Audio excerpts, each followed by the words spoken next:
Hey, in this video, I'm going to show you how to replace the furnace filter in your furnace. Now, this is an often overlooked part of your home maintenance. I like to do this about every 3 months. We run the AC in the summer, so we're running it all year long. So I want to make sure my air is always flowing efficiently. So we're going to start by locating the filter. Typically, you have a boot like this set up, and you got a slot right here. Kind of tricky to see because the tight area, but your filter slot is right here.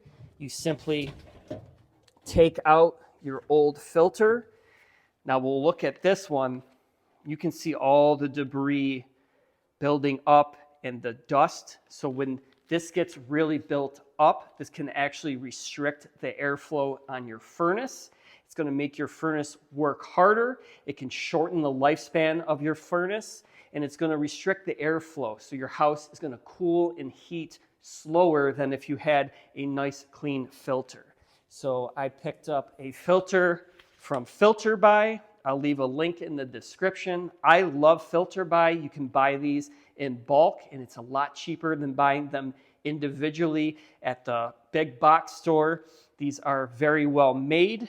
This one in particular here, this is a MERV 11 rating. This one is a MERV 8.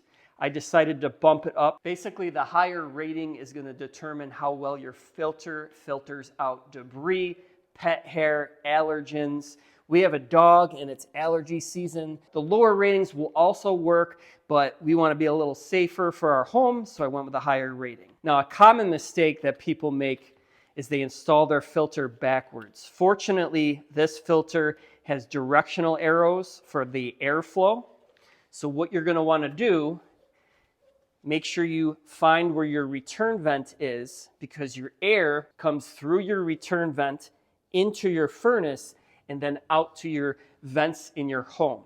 So if your filter is blocked, that's where it's going to restrict that airflow. So we have the arrows pointing this way, and you're just simply going to insert it right back into that spot. When you're doing this, make sure your furnace is off. It's going to be really hard to pull that filter out if your furnace is running. So overall, this is a really simple 30-second process that every homeowner is capable of doing themselves. This will also extend the life of your furnace because it's not going to have to work as hard.